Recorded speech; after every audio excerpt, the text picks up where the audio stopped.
Ulrich Zwingli, les 67 thèses réformatrices de 1523. Le 40e article. Les autorités séculières peuvent seules condamner à mort à juste titre, sans mettre Dieu en colère, mais ceux-là seulement qui agissent mal publiquement, à moins que Dieu ordonne autre chose.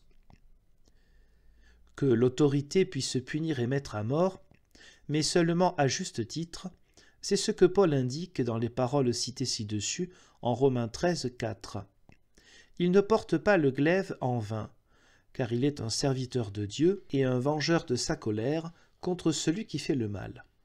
Le port du glaive signifie la majesté et le bon ordre du droit, à savoir qu'il ne doit absolument pas mettre à mort, sauf selon le droit en vigueur. C'est pourquoi tous les princes ou supérieurs qui exécutent quelqu'un illégalement du fait de leur propre colère sont des assassins, comme peut l'être un homme quelconque. Je ne me soucie pas ici du droit païen des princes dont ils se réclament. Oui, ça leur serait permis. Et bien qu'ils tuent illégalement, ils ne devraient pourtant pas être punis comme quelqu'un du peuple. Le démon leur a enseigné ce droit, ils ne l'ont pas reçu de Dieu, car Dieu ordonne à tous les humains « Tu ne dois pas tuer ». Exode 20, verset 13. Aucun particulier ne peut donc tuer. Or, un prince ou un supérieur est un particulier, dans la mesure où il fait quelque chose en fonction de ses propres obsessions. Il s'ensuit donc aussi qu'il ne doit ni ne peut tuer illégalement, car les obsessions font de lui un homme particulier ou commun. Par conséquent, chacun doit ici aussi savoir que, comme le commandement « tu ne dois pas tuer » est adressé à tous les humains particuliers, il ne l'est pas à une autorité, car celle-ci doit tuer, mais à sa mesure, comme il en sera question plus loin. Donc aussi tous les autres commandements comme « pardonner », « tendre l'autre joue », etc., sont adressés à tous les humains particuliers. Ainsi, si tu es un supérieur ou un juge, tu es tenu avec Pierre de pardonner 77 fois 7 fois, pour autant que cela concerne ta personne. Mais dans la mesure où cela concerne le régime ou la collectivité, tu dois utiliser le glaive. Mais garde toujours la mesure que Dieu prescrit. Il ne tient pas à la mort du pécheur, Ézéchiel 18, 21 et 32. Mais qu'il se repente et qu'il vive. Agis donc aussi ainsi avec lui. Une amélioration est-elle à espérer? Accorde la grâce. Ne l'est-elle pas? Alors retranche le méchant du peuple. Deutéronome 13, 5. On ne devrait également pouvoir condamner à mort que celui qui agit mal publiquement. Car toi, le supérieur, ne peux juger personne d'après la méchanceté de son cœur, sauf si tu connais son cœur d'après ses fruits. Et si tu le perçois comme dommageable pour le corps de Christ et pernicieux pour la communauté, au cas où tu le laisserais vivre, tu peux lui attacher une meule au cou et le précipiter dans l'abîme de la mer. Matthieu 18, 6. Cependant, ne fais pas cela de toi-même, en revanche son vice requiert la haute main pour le faire, car si elle ne le faisait pas, elle implanterait tous les vices. Qui n'élague pas chaque année, avec les chenilloirs, les épineux, qui recommencent à croître, doit supporter qu'ils finissent par occuper tout l'espace.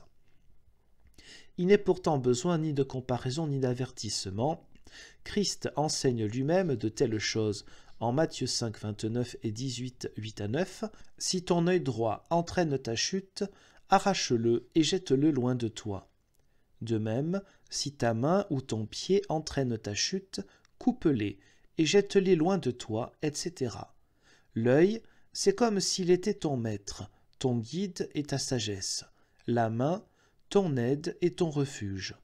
Ton pied, ton compagnon et collaborateur, car un pied est pour l'autre pied le compagnon le plus fidèle. Tu dois néanmoins le couper et le jeter. Quoique ces paroles concernent principalement le périmètre de la communauté, elles enseignent néanmoins clairement aux supérieurs qu'eux aussi doivent se comporter de cette manière pour les punitions sévères, à savoir que, selon la nature des vices, ils doivent d'abord exhorter amicalement certains à s'améliorer. Mais sitôt que le réconfort de l'amélioration n'est pas là, mais qu'il n'y a plus qu'à craindre de devoir supporter des dégâts encore pires sur tout le corps, il est alors préférable de perdre un membre plutôt que tout le corps. Car les supérieurs sont des bourreaux et des serviteurs de Dieu.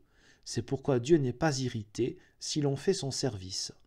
Mais s'il ordonne autre chose, c'est-à-dire s'il ordonne de tuer sans règle de droit, comme dans les guerres ou situations semblables, on doit lui obéir, pas avant. On doit au contraire toujours observer son commandement, et s'il ordonne autre chose, comme le roi Agag de tuer, 1 Samuel 15, ensuite, on n'en doit pas moins observer le commandement, tu ne dois pas tuer.